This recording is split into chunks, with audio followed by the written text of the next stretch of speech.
I'm Gary Jackson, very excited to be able to present to you today. We're going to be presenting something that might scare you or might get you excited about the future, but I'm kind of excited about it. We're going to actually going to go behind the scenes a bit and talk about the cool part of it and the blood, sweat, and natural language processing of it all. So I'm going to be actually kind of presenting between two slide decks. One here for the Twitch, and then one for my Zoom class as well. So just give me 1 second. Please be patient with me as I take my time and try to make sure that I present everything as I can. So who am I? Am I a real person? Am I a deep fake? Am I a chat bot? I am neither. Sometimes I do feel like that I am especially in the last couple of weeks and the last couple of months, it feels like nothing's really real. And we'll kind of get a little bit into that as we go later on into the presentation, especially as we, the song, Row, Row, Row Your Boat, Life is But a Dream is really becoming kind of reality in some ways. But I'm Gary Jackson. I've been overseas for almost 20 years. I got back to the United States about 2 years ago. I've lived in for about 12 to 13 years in Hong Kong. I'm a Hong Kong resident. I just want to make sure that everyone can hear me. Hong Kong resident for 12 to 13 years. Before that, I was in South Africa for about 4. Then I was in, can you hear me? I just want to make sure people can hear me. I'm hearing people kind of talk back and forth, so just want to make sure.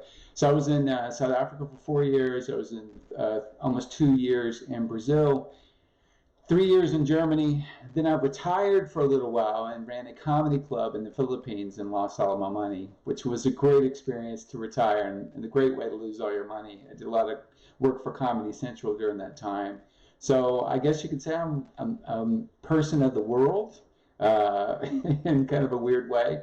And because of those experiences and being able to travel abroad, I've been very, blessed to be able to get into data science and work on implementations of data science, natural language processing, machine learning, artificial intelligence everywhere, from Beijing down to Cape Town, where I was living, all the way over to Sao Paulo and Rio.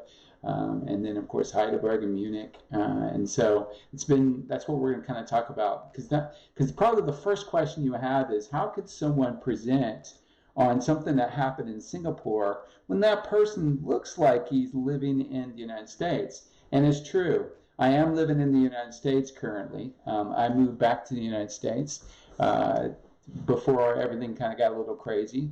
I live kind of in between two residences. I have my office in Asheville, North Carolina, and then I have my office, my home is in Knoxville, Tennessee. So I live in between the Smoky Mountains, and I go back and forth between that.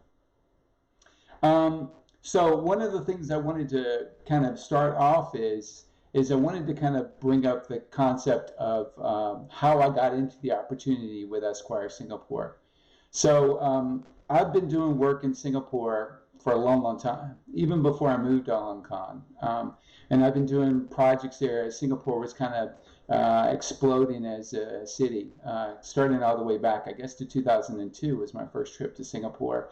And right after September 11th, I think I went to Singapore probably 3 months afterwards. So I've been doing a lot of implementations, have a lot of deep connections there. And so when I came back to the States, now I'm going to kind of fast forward to 2018. October of 2018, I was called up by a good friend of mine who basically was doing some work with Esquire Singapore and basically told me that the chief editor of Esquire Singapore was looking to do something a little revolutionary. And revolutionary, what they mean was they wanted to basically have a magazine that was half written by human and half written by robot. Is it possible? And the reason that they wanted to do that is they wanted to have an artificial intelligence issue. So, and they wanted to go further. They didn't want to just write 1 or 2 articles. They wanted half of the magazine to be written by artificial intelligence and the other half to be written by a human.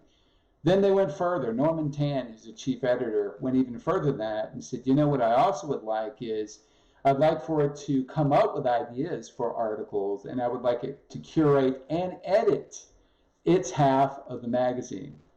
So they called me up just this was October 2018, and said, is it doable? Can you do this? And I've done some work, for NLP, natural language processing before, and projects looking at sentiment analysis and those kind of things, and looking at, basically also doing translation with chatbots that are in Cantonese, Mandarin, different languages, and trying to get basically kind of slang and those type of things out of it. And without even thinking, I said, yeah, of course we can do this. But the issue is could we do it? That was the issue. And in the back of my mind, I'm a wannabe writer. I started out to want to write short stories and write screenplays. And when I was a little kid, I used to write comic books, and I would mail the comic books back to myself so they would get a postmark just in case Marvel or DC stole my idea. I could sue the big comic book companies. But I'd always kind of wanted to be a writer. But my parents would never allow me to go to college or university for that because they were afraid that I would never get a job. So I went from writing to getting into computers. So this was both up my alley, to be able to help create an AI writer and also to be part of an Esquire Singapore magazine. So they gave me the opportunity to write some of the human articles if I could help them get this AI piece done. So that's kind of where we began. And you can see here, this is the actual, if you look on the slide that's here, this slide actually shows you the finished result. The magazine actually had two covers. One cover was human, which of course you would see the Nicola, the guy from Game of Thrones. I think I just lost connection there, so I just wanted to make sure that everyone's there. Hold on, give me a second. Give me a second, class. I know everybody. Okay, cool. So Jacqueline, Irene, I'm glad you guys can hear better on Twitch. What I might do is for everyone that's kind of listening.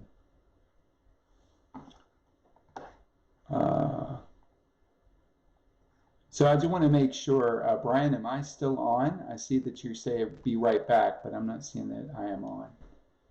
I know that I'm on my channel. Anyway, okay, cool. So Brian, you can hear me. Everything is good. I just noticed that your channel kind of shut down, so I just wanted to make sure. So just kind of say something in the chat if you can, Brian. Cool. Okay. So I'm good to go?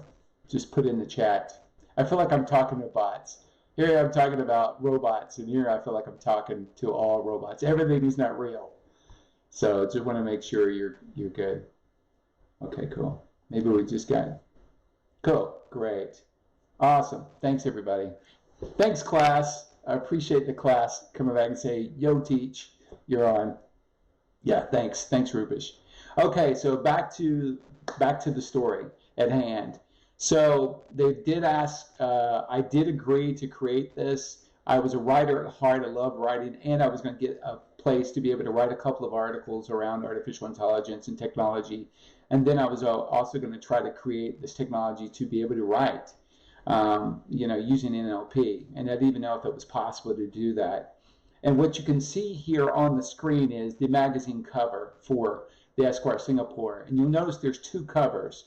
One of the covers is human. One of those covers is what they call a virtual, influencer, virtual influencer, Blako. And Blako actually, if you look at Blako, let me just kind of go down just to kind of show you. Blako is actually one of the virtual influencers, and let me show you here on the chat here. Just give me 1 second. Is basically a sister and brother with another virtual influencer called Little Michaela. They are both not real. They both are fake Instagram stars. They have I know Little Michaela, her album just dropped. I feel like I'm talking with the slang. No, I'm being hip. Anyway, but Little Michaela's album just dropped, but she doesn't exist. She's an influencer. She has about 1.2 million followers. She also is, she's got deals, fashion deals with Prada, Gucci, all of those, and she's not real, totally not real. And she's actually been created by a company called Brood, BRUD.FYI.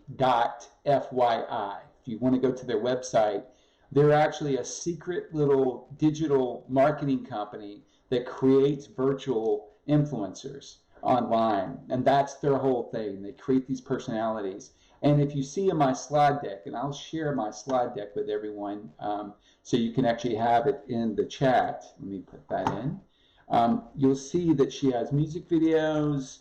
And so it was perfect timing that I would actually be part of this AI magazine. They would write human and there would be an AI part. They even do the same thing for the fashion and the interviews and the fashion shoots, which I thought was pretty fascinating, that they would actually have a fake person to be interviewed for this. I'm going to put this in the chat for everyone to be able to look at the slides at your own pace, so you don't have to wait for me. And I'll put this in also for my Zoom crowd. So little Michaela actually was brothers with, of course, the one I just kind of brought up, which was Blakeo, I believe is his name. And Blakeo was his name. What we were very lucky with this, being able to do this. We won a Berlin Native Advertising Award here, which was pretty incredible.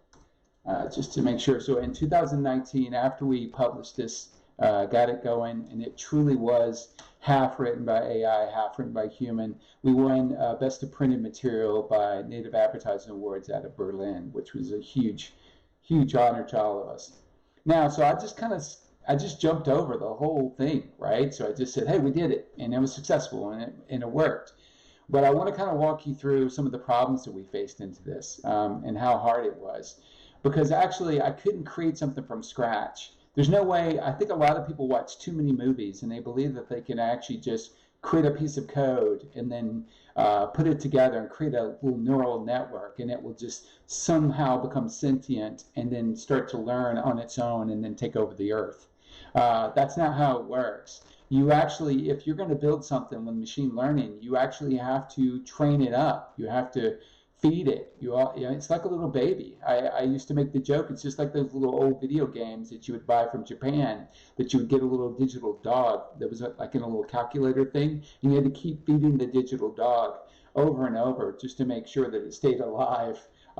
It was one of those, maybe I'm too old, maybe that was in my generation, but what you have to do is the same thing with what we did. So I reached out to a very good friend of mine that I did work with in Germany, out of Munich, Germany. His name is Fabian Langer. He had actually created a bit of a framework to focus on creating research papers and thesis papers using AI. He was having to do a lot of basically writing a lot of thesis stuff because he was trying to get his master's and a PhD in Germany. And so to save time, he created this little framework to be able to do that. It wasn't to cheat, but he wanted to try to have a core of his ideas written in a paper. And then what he would do from that is that he would take that core of information and then go back and then kind of improvise and kind of fill it out. So when I reached out to him, I said, hey, I got this opportunity with Esquire Singapore. What I want to try to do is I really want to try to use this framework you have to write reports. Do you think it could write articles? Do you think it could actually have a beginning, middle, and end? Do you think it could actually write an arc, like a real story arc in these articles? And he immediately said, no, it can't do that. It wasn't meant to be doing that. I'm pretty sure Fabian will watch this afterwards and just laugh because he was totally German and said, "Nein, this will not work." And I said, well, what if we fed it new types of data? What if we can kind of... So again, it was October 2018. We had about 3 months to get things going. Actually, we really only had 4 months to really get things going because we actually, around February, March, we had to be already with the articles being written. And that kind of brings up some of the issues that we faced in there because it's more than just getting the code. We had to find data for it to be able to consume to teach it. And we actually had to teach it in a very fast amount of time, specifically for Esquire Singapore, which is an Asian-influenced magazine. which that is the whole part. That's the biggest issue with this is how do you write content that would be engaging to that demographic, that was something that we were lost at as well. So one thing that I did want to kind of point out as we're talking about this is the first thing it did we tried multiple times to actually get things kind of working. And one of the time that I felt like it actually worked was I was in Asheville, North Carolina. Fabian was in Germany. He'd work at night. I would work during the day. I'd write a little bit, a code. And I was also having to write my articles as well. I had like a 2,000, 3,000 word articles. I had 3 articles I had to physically write as a human, plus getting this going at the same time. And so we finally got our algorithm to a place when it finally kind of carved out some data and some links, and we'll talk a little bit more about that as we go through. And I was at this coffee shop that was in Asheville, right by, it's called Panacea Coffee Shop that's in Waynesville, North Carolina. And I remember I kicked off the batch job to be able to write this article, and I went to go get a coffee. And now, normally how AI Writer works is basically, it takes about 1 to 2 minutes to write a 1,000-word article. That's how it works. So I kicked it off, and usually when we would kick off the writing of the article, it would come back with, kind of not gobbledygook, but it would just kind of come with not a piecemeal, like kind of a puzzle that basically the pieces were all kind of in the wrong places. That's kind of how it would come back. But this particular day, I kicked it off, and I went to get coffee, and I came back, and the article I'd asked it to write was the letter from the editor. There's a letter from the editor, or what we call the letter from the robot, that we wanted to get out there. So Esquire Singapore wanted to have a human editor letter, and they wanted a robot letter. And so this is what it actually had written. I hadn't touched it, doesn't do anything. And I'm just going to read one little clip of it that's in the slide. It said, and it goes on, it's a 1,000-word one. And you can actually, if you're looking at the slide deck, you can actually click on it. It will take you to the actual fully written article. But it says, a well-lived human life begins with fantasy. And human children receive letters from Santa Claus all the time. And there are no laws preventing him from existing. So there should be no laws to prevent me. And that was when I was like, holy poop. We may have just done something. Doesn't mean it's sentiment. I don't think there's a ghost in the machine with this. But as it gathered this information and tried to create a narrative from it, it had done it. Don't get me wrong. I did have to edit a couple of things where I had to change a he, she, or a pronoun. The pronouns were a little bit out of whack. But this is when I woke up Fabian, because it was in the middle of the night for him, and I said, it's working. The data we're feeding it, the way you're tweaking the algorithms, and we have a whole presentation on how deep we go with the algorithms and how those worked. But this is when we realized, I think we might be able to do this. And I think it was January. So we started in October. We're in January now. We don't have a lot of time. And this is when we started realizing, okay, I think we can do this. And so if you get a chance to look at the slide deck and look at this one, it really brought the hair on the back of my neck up, and I said, okay, I think we can do this. There was a beginning, a middle, and an end with writing these articles, which I thought was pretty fascinating. So here's the other issue that we found is that, and just to go to the next slide, one of the other issues that we have is a concept. This concept is called the psychology of zero. So one of the things is, how can we write articles and use this AI writer to write them where there's human empathy, like that the humans would care what the robot is saying? That is a key part here. How can we write and make it right? And what does the psychology of zero mean? What I mean by that is have you ever called the bank? And when you call the bank and it says press 1 for checking and press 2 for savings, and you're trying to just do mobile or on-phone banking. And what you end up doing is just hitting 0, 0, 0, 0, 0, 0 until you get a human. Because you're like, screw all this automation. I just want to talk to a real human being. And we were worried that if we wrote these articles, and people knew it was AI and AI written, people just kind of skimmed through it and not really said, there's no empathy here. They don't get me, so why should I read these articles? And in some degrees, that was true. So what Esquire Singapore actually ended up doing is some of the articles they would intermingle with the human articles, so you didn't know which ones were human and which one with AI. We even wrote a couple of articles that were online that we didn't tell people that they were actually AI written and human written. And they did a little contest where you could have won, which would have been a great prize, especially now, but you could win a trip to Bora Bora, I think it was Bora Bora or the Maldives, if you could tell which of the articles that we were pumping out was human written and AI written, because we were worried that if we told them, hey, written by robot, which in the printed magazine we did tell them, we had to, but on the online, if they could predict which one it was, it would win a trip to the Maldives, which was, I wanted to win that trip because I knew which ones, but I couldn't, and no one could. They even televised. They interviewed people on television to see if they could do it. They couldn't do it, which we were really, really proud about. But it did start making us think about what is AI's place in writing? Is it going to get rid of writing jobs for human beings?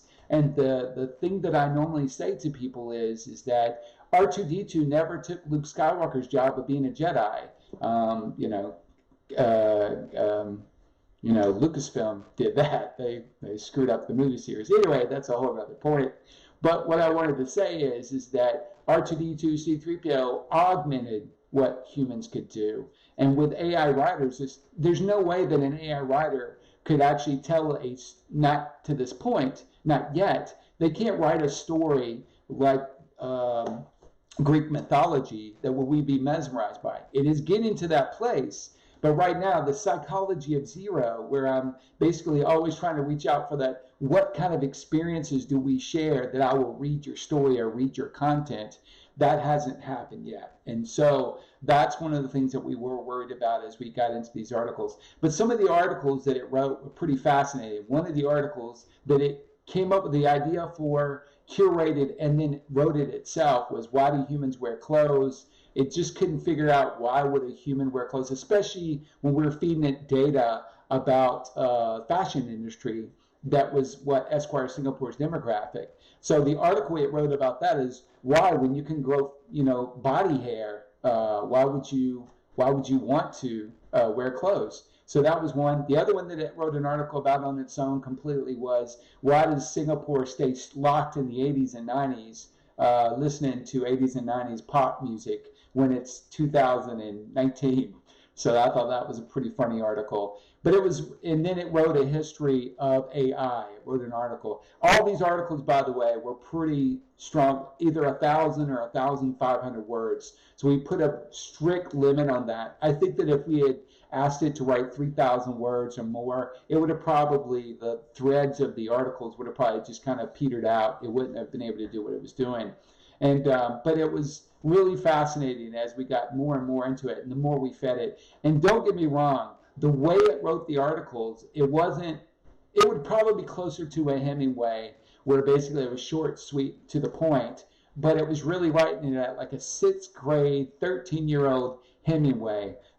So that's where, that's 6th grade, 13-year-old Hemingway who still makes grammatical errors and gets drunk. That's kind of what it would write the articles. So there was a little bit of editing that was in play, which I thought was, fitting. So the other thing that I wanted to talk about, which is a little controversial, but it was the biggest problem that we faced with all of this, and I just want to make sure that I have, So the biggest problem that we faced when we were trying to collect and feed this algorithm called AI Writer into it was, the biggest problem we have is, it wasn't old white men per se, but it was old white men data. Old white man data was our biggest detriment to what we were trying to do. Maybe it wasn't intentional, but the problem that we had was we were focused towards Asian men, metrosexual, possibly LGBTQ, fashion, Singaporean at that, which is Singapore is very different than Taiwan, it's very different than Hong Kong, it's different than Shanghai, then different than Beijing. So everyone has their little special nuances. We had to collect information that was able, and if you've ever understood Singaporean English or Singlish, it is hard. Not that we wanted to write articles, but the problem is if we collected Singapore data or Singapore social media discussions, it would have the Singlish. And one of the examples of Singlish, if you've never heard of it, was they put law at the end of everything. Hey, can do law, we'll do this law. And they would put it on their text and those things. I used to make a stand-up comedy joke. Here it goes. Back in the day, it's like, how does Singapore celebrate Christmas? Because they go, la la la la la la la. And so it was really difficult to understand. Anyway, so trying to gather that information to have a Singaporean viewpoint was hard, and trying to find data that we can feed into it was difficult. I think most of our time was felt, I know that Fabian was mostly focused on trying to tweak the algorithm. I was mostly trying to collect information and data. Now, how AI Writer works, which is pretty nice, it does cite its sources. It does not plagiarize, but it does collect information from websites, cites the sources, and then there is like a little a little thing at the top of it where you can change everything from 60% to 70% of the data that it collects. And what that means is you can actually say it'll use a kind of an automatic thesaurus and change words, but it also is trying to come up with ways to be able to kind of rephrase and come up with a common thought.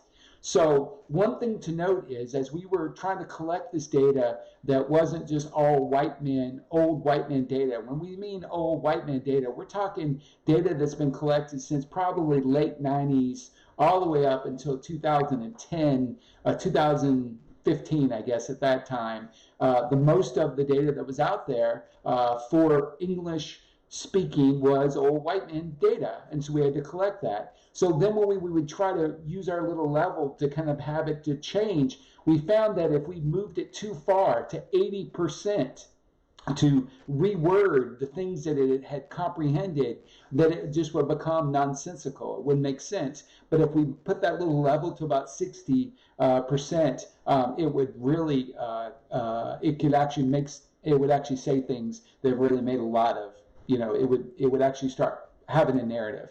Because that was the real goal, is we wanted it to have a voice. But that was probably the hardest thing we had to do. And then what I'm finding from a data science perspective right now is everything that's going on right now, data has always been, it's not so much biased. Because remember, AI is not trying to rape our women or rape our husbands or steal our money or nuke us to death like in the Terminator or war games. What machine learning, and especially AI, wants to do, it just wants to win the game. I mean, War Games, actually, with Matthew Broderick, if you ever watched the movie back in the 80s, it's probably the most perfect identification of what AI is trying to do. Once you tell it the game to play, it will do everything it can to win that game.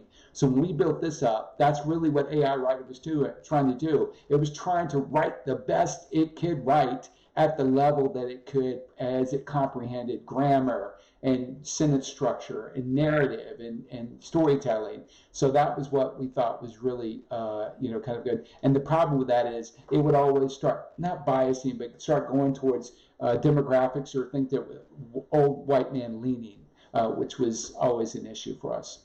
So, by the way, if you do have the slide deck and you're looking at that online, you can go up and down and side to side in the slide deck.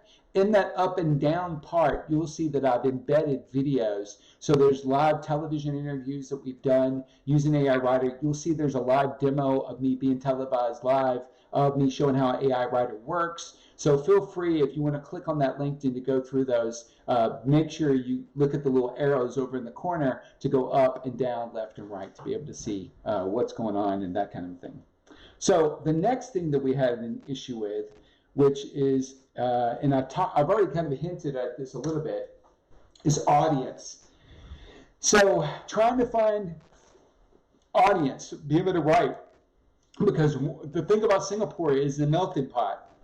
Malaysia is above it, predominantly Muslim. Singaporeans, prominently Chinese.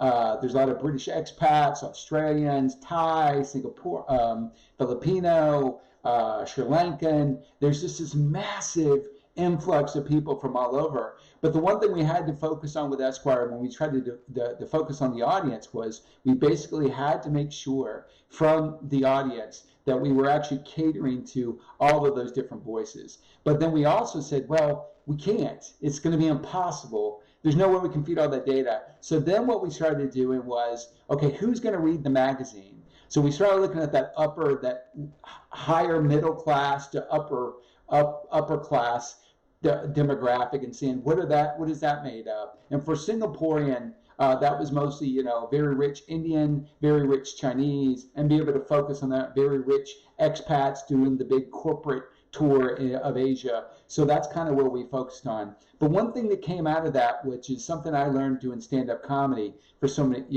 I did stand-up I wasn't good, by the way, just letting you know, but I did stand-up for about 15 years, I believe.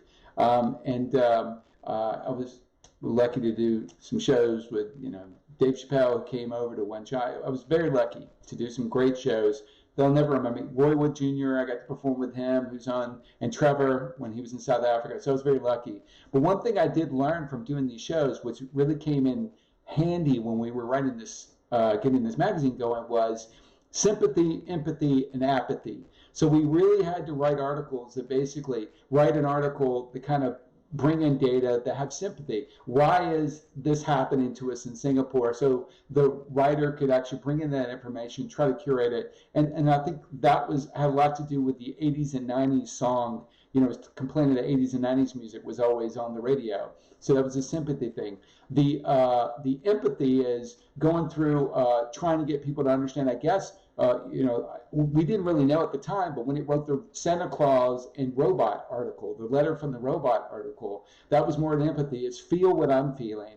The apathy, it was just kind of saying, hey, let's do a history test of, how AI got from here to there. That was a really good, and we find that with comedy. The real goal for comedy is always to not go after people and kind of divide and conquer. The goal is to make them feel sorry for you, then to empathize with you, and then let's all talk about something that we really don't care about, and then make people laugh. And so those are those three things, those little formulas that we tried to focus on. We were trying to get this thing. And you can tell here, I'm talking more from the personal creative side of it. If we want to get into the technical weeds of this, I can definitely get into that as well. But I think what's so important here, there's more psychology in creating an AI writer to the human than it is to actually getting the technology created. So that was what we also found that was really fascinating as we went through this as well.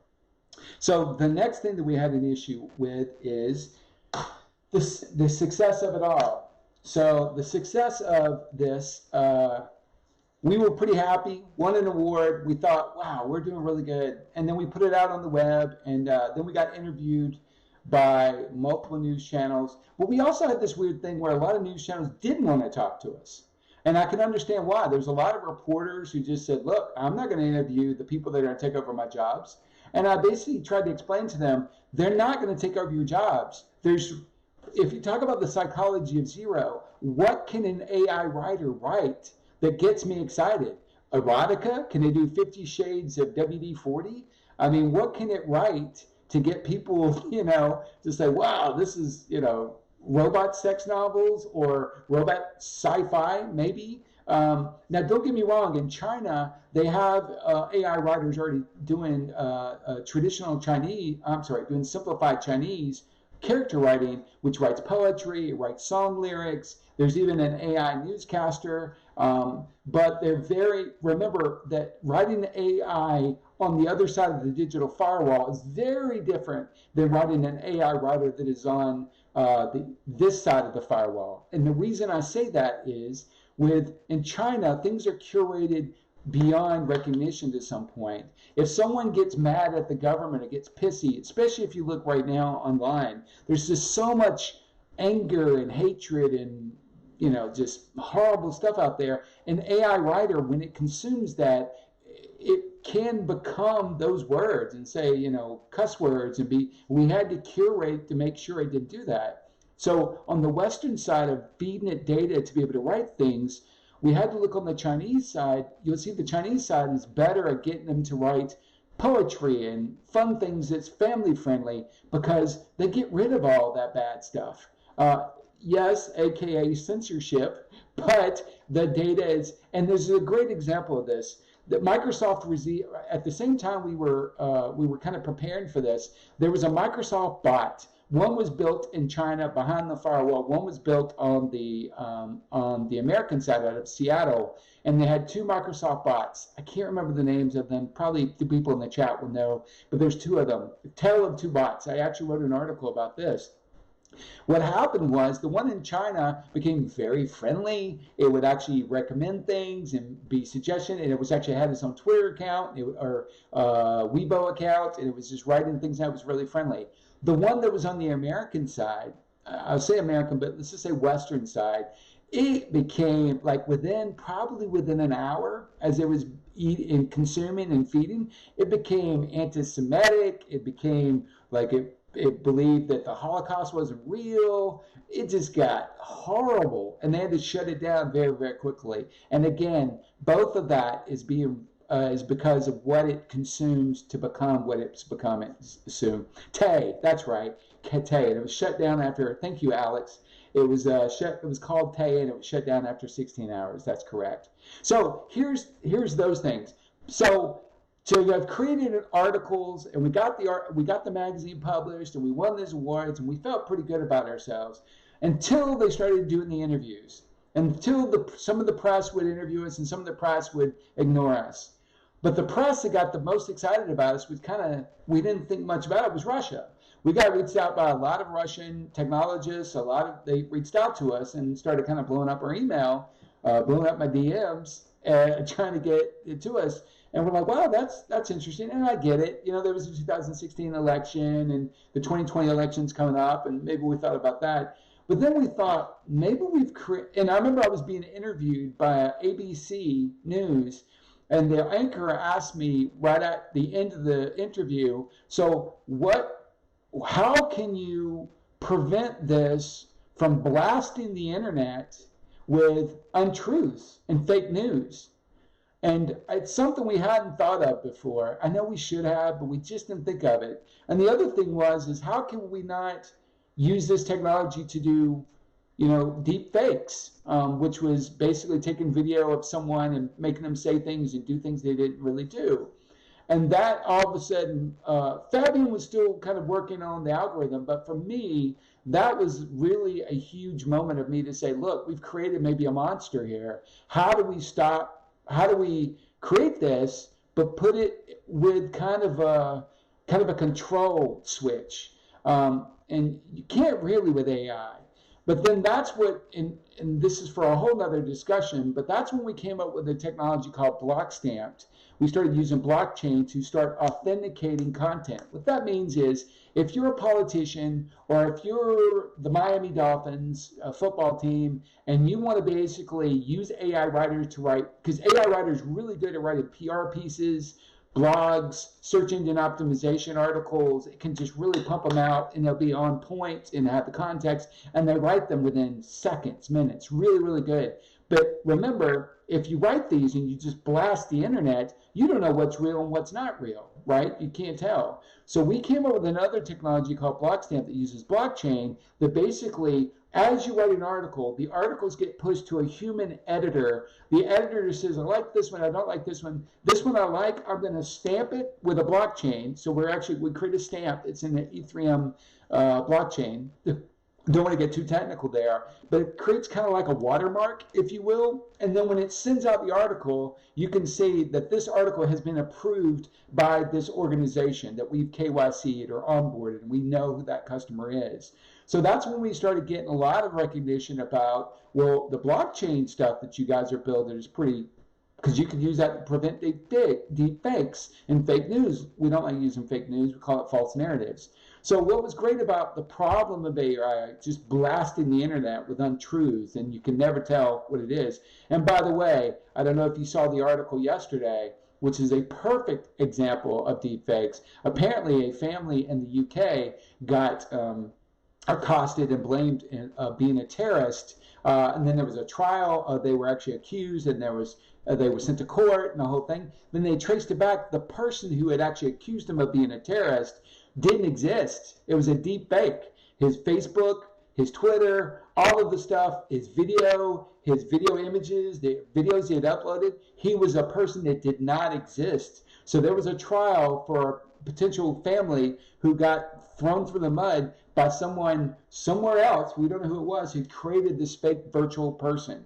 And so one of the biggest issues when you look at that, Alex, I will send you that link to that article because you can see that. And actually, I think it's on my Facebook and my LinkedIn. If you follow me on LinkedIn, you'll see it on my LinkedIn there. I posted it there too.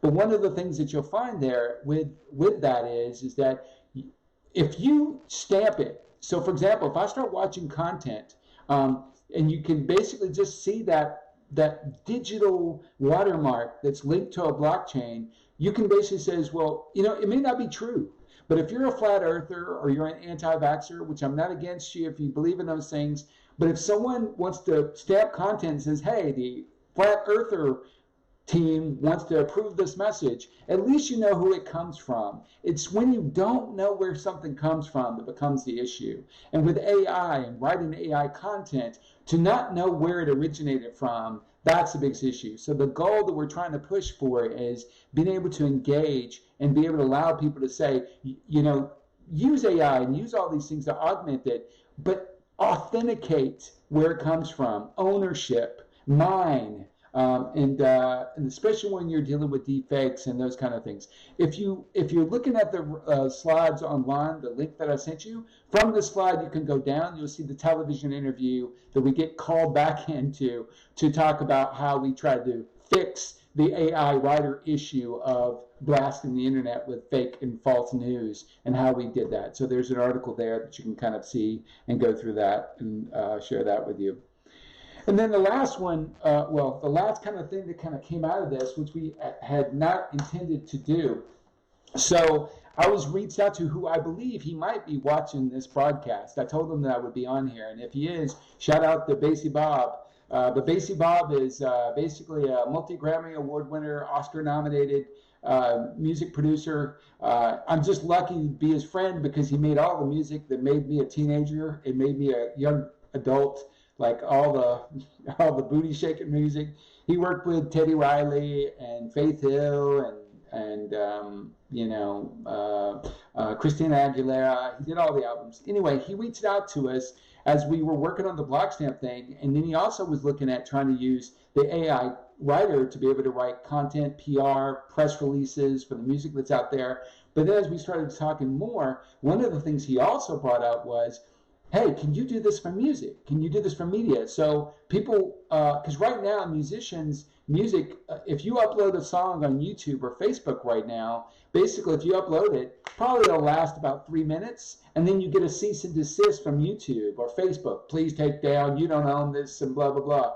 And right now with COVID, the biggest issue that we have right now is those artists are not getting paid because lawyers are just stopping all of this licensing opportunities. So we've used our little chain to stop the fake news and stuff to be able to link to media and the music so people can start licensing in real time and buy a piece of a song to be able to use it for a wedding video instead of being stopped and cease and desist. And so that's one of the things I was really proud to be able to work with Bob and be able to work with him on the music industry around that piece. So you can see from an AI writer piece then to authenticating that content with Blockstamp, now we've created this app within Blockstamp called Based, which allows musicians and music producers to be able to link their stuff and do remittance. So they can actually, because it's using blockchain, you can actually pay people via the blockchain because the license is their product. So I just wanted to show you that one technology can kind of bleed over and spill over to kind of teach and create another technology. Again, if you're looking at the slides here, if you go down, you'll see the video of the work that we did with Based, and you can also see, just to kind of give you a little flavor of his music, a really awesome music video that he produced, which I think is pretty incredible. And anyway, so that's just a kind of a shout out. And if Bob's watching, shout out to him. and just make sure he's there. So the last thing I wanted to kind of bring up here, whoops, let me go through the music video. So what we've done from a Qualex perspective, so one thing I forgot to do, I work for Qualex Consulting Services based out of Miami. So if my team is watching, I'm so sorry I didn't give a shout out to my homies.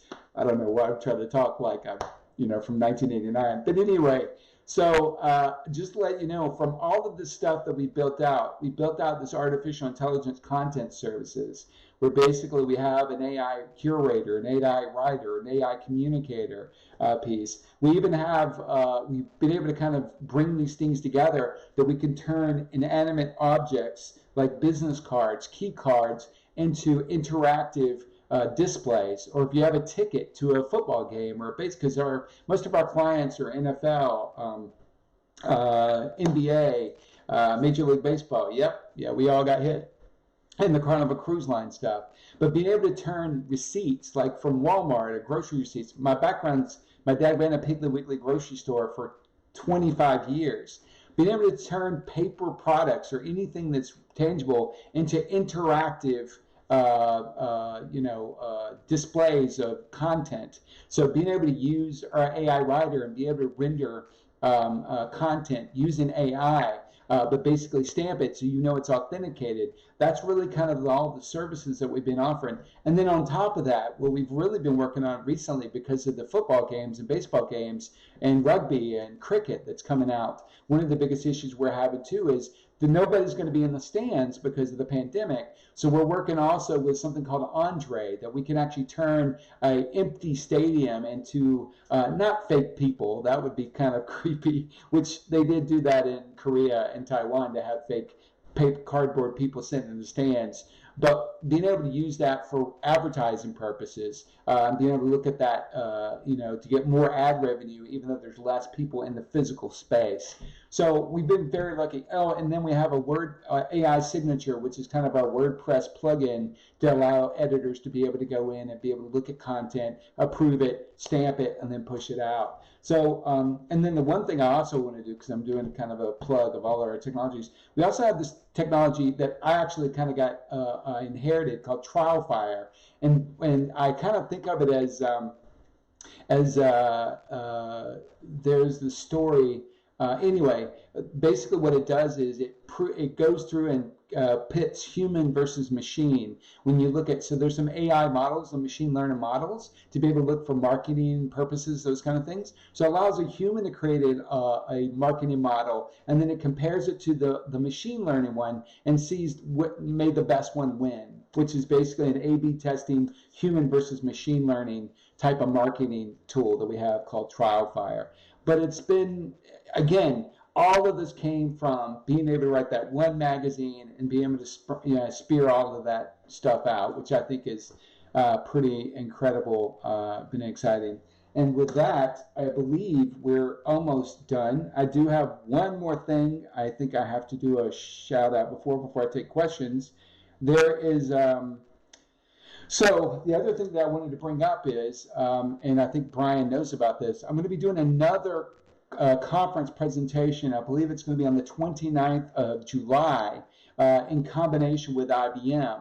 And we built, that Andre system that I talked about, being able to turn any real-time sports game into like an advertising bonanza, and being able to optimize for that without it being too intrusive. Because I'm really big about stopping analytics and AI and machine learning from being stalkerish.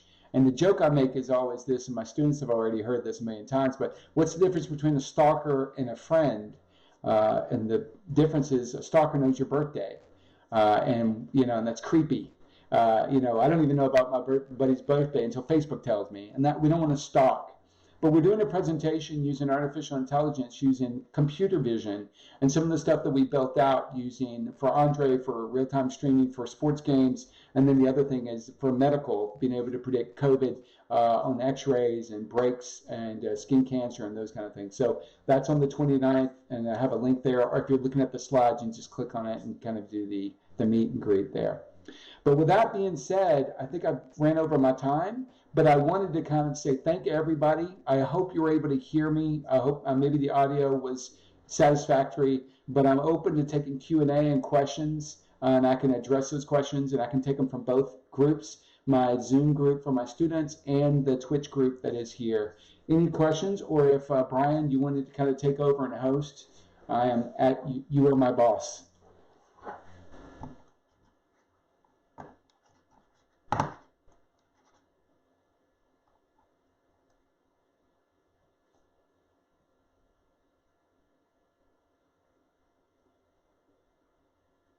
Okay, so just to kind of be the voice of the chatbot that's in there, question and answers in the chatbot if you want to bring it up, and I can go technical or not technical, it's up to you.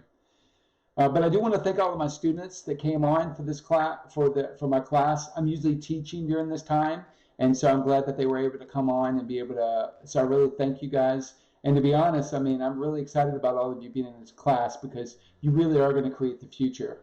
And so all 30 of you, especially doing online, so I really appreciate all of you. So any questions, or have I bored everybody to death?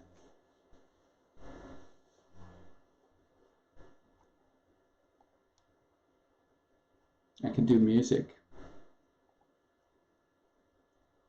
Good question. Wow, that's pretty out there. So Enberg asked the question, what's the most successful monetization of context creation from a company?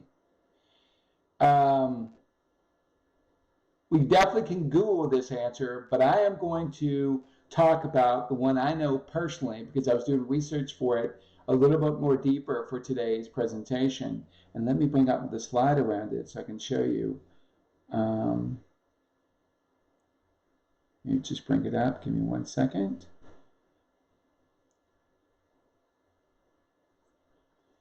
I think this would be, I mean, from what I've, so I mean, just to show you. So Michaela doesn't exist. She has three things. She has a record and I'm saying virtual, like she doesn't exist, but she is like a Brad Pitt or Angelina Jolie. She has a record contract, and if you don't believe me, if you go to the slides, I included one of her music videos. There's multiple music videos. She has a record contract, and she's like number one of the top 5 in Spotify. She has a clothing contract that's a couple of million as well. And then she has, there's something else. There's one more thing that she has. So she got a deal with this Brood, BRUD.FYI, that's like $5 to $10 million total for and that's a contract like with 3 artists or whatever, 3 arts, or CCA, one of the agencies, and she doesn't exist. So the entity that they created has become the moneymaker, as opposed to creating technology. And what's interesting with this, though, is they've only created 3 characters. There's Michaela, there's Blako, and then there's a third blonde character. It used to be the ex-girlfriend of Blako. They may put the source, and that's it. And the reason they don't want to over-create is they want to monetize these 3 characters. Michaela is mixed race. The blonde character is a Trump supporter. So they're like trying to hit every demographic to get every influencer. But very powerful. If you Google that, and if you click on the link of the slides, you will see the breakdown of how the monetization for that is. But from nothing to something, I think that's and it only came out in 2016. That's a very powerful that I don't have to hire someone, and she'll be 18 forever. So, or 19, I can't remember what all it is. Ember, can I copyright a song from the composer? Did Little Michaela, where does the line exist between a person owns and what someone's software created? Does the software creator own it? What about it? I provide a seed in it. Great question, Ember. So let me just kind of state the question again for everybody. I know a lot of people in the Zoom may not have heard it or whatever. Can I copyright a song from the composer? Technically, based on the way we built Blockstamp, you could. And what that means is that you're first to stake a claim in it.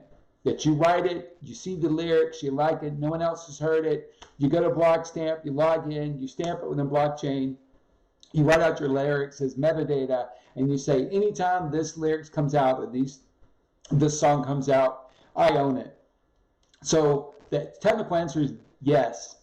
I work very closely with the Global IP Council. They're based all over the world. Their headquarters is in Hong Kong. I think their headquarters is about to move because of everything going on. But they basically talk about this, is that once you create, so for example, the AI writer articles that was written, they're owned by Esquire.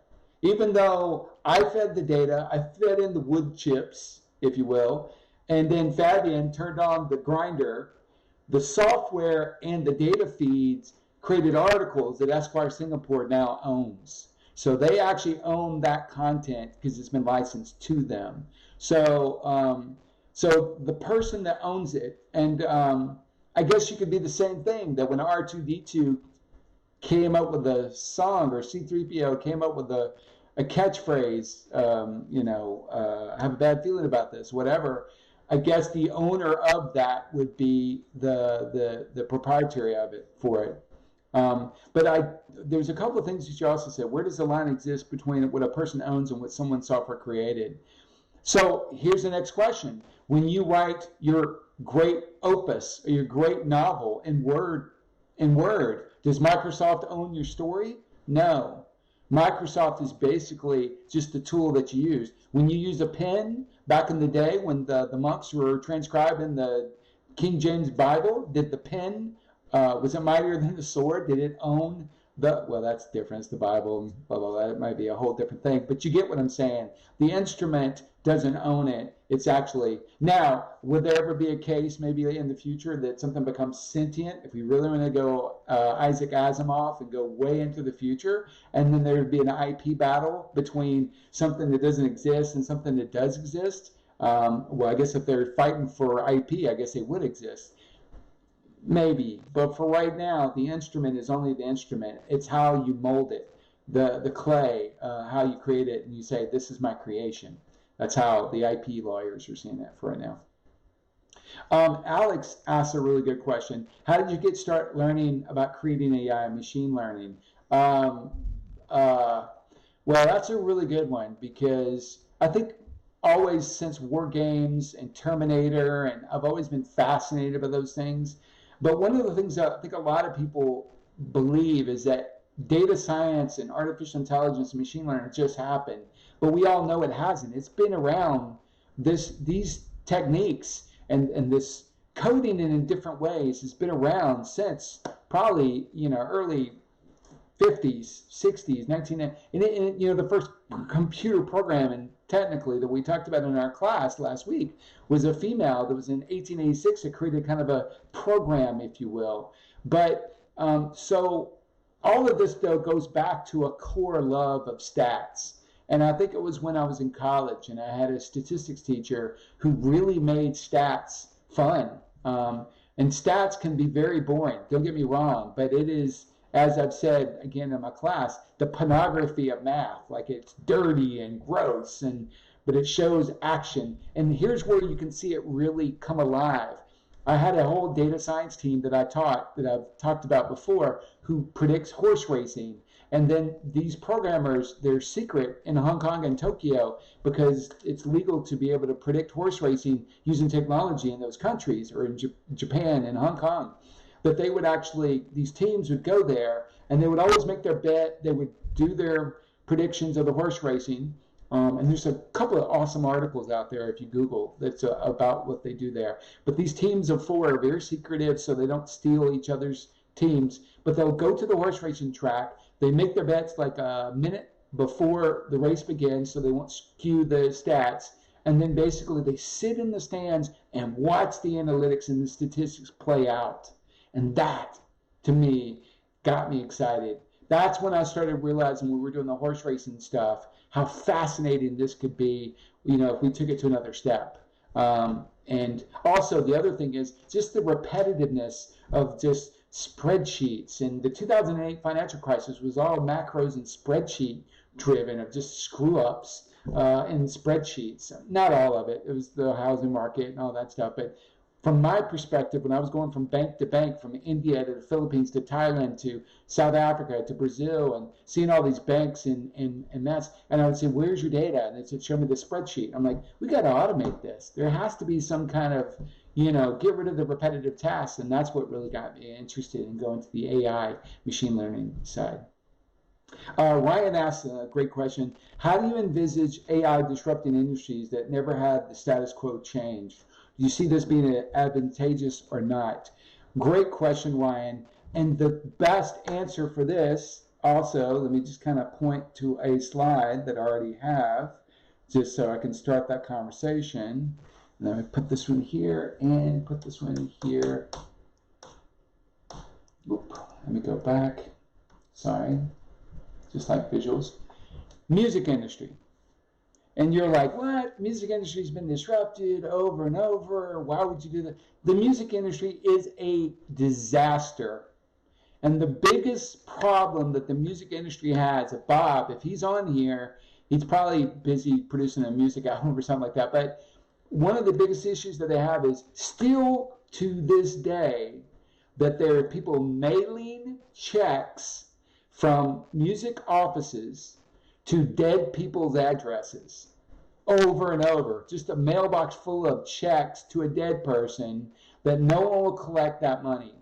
The second thing is that amount, if you get signed by as a musician, and we're talking all the famous ones, everybody, Billie Eilish, everybody, there's a 15 to 20% overfee that the music industry takes of administration fees to send you paper checks. It is such an antiquated old business model that being able to automate that and disrupt it, they are scared to do that unless we can do it in volume. So as we've been trying to launch the AI content for the PR pieces, a lot of PR people and marketing people are like, oh, you're going to get rid of my job. Are we? Do you really enjoy writing PR pieces? Because it takes about an hour. I kind of equated it. If I write about a 2,000 word article, let's say 1,500, you're looking at 3-4 hours maybe, just drinking coffee and just getting it knocked out. And if I'm just writing a PR piece, it's probably longer because you just kind of get stuck to kind of get the same thing out. But if I use, and you can use templates and get things going, but if I use the AI writer, it's 1 minute. Now I can focus on writing creative pieces or start working on curating talent or being able to look for new artists instead of focusing on doing PR pieces. So there's a lot of, I think it's called A&R back in the day, where they were trying to do artist and recognition and stuff. So I see music, definitely. But right now, the election process is the political side of things is, I feel like, is ready to be disrupted. It has to be. It's already being disrupted, whether we care or not. It's being totally radicalized in both all ways, using content that's just generated from who knows where. I always tell people, look at your source. Do a view source on everything you look at. Trace back to who sent it. Because if you don't know who sent it, and even just one of your family members, you don't know where they got it. But anyway, so I see it. It's a simplified, but I would say music industry is definitely going to go through a huge change because they're killing their artists right now. Anybody that wants to be a musician right now is being destroyed because there's no merchandise, there's no concerts. They're just stuck. But the lawyers are collecting fees, and mailboxes are filling up with checks to dead people.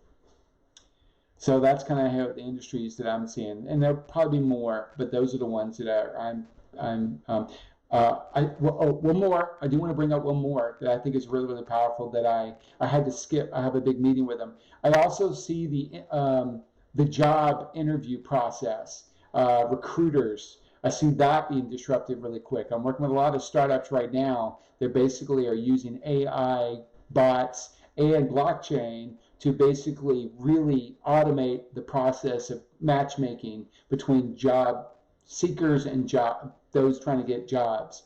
And if that goes well, that would really be a good process too. So I see that as well. there was one last question, and I guess we need to probably call it quits because I have to still teach at 7 o'clock. But Ryan asks, great insight, fantastic. But if I may play devil's advocate, how do you feel the big players in the game would feel about the disruption it caused major revenue loss? Correct, exactly. So one of the biggest issues we're facing with the music industry isn't the artist, isn't the producer, isn't even really the entertainment conglomerate. It's the lawyer, the legal counsel, because they make huge money when you steal the song or upload on YouTube or do all those things because they, this is desist. So one of the biggest things we have to work on is we have to remember all of this technology, nothing happens without the psychology of analytics changing things. So one of the biggest issues that we have right now, it's more humans stopping this tech than the tech stopping the tech.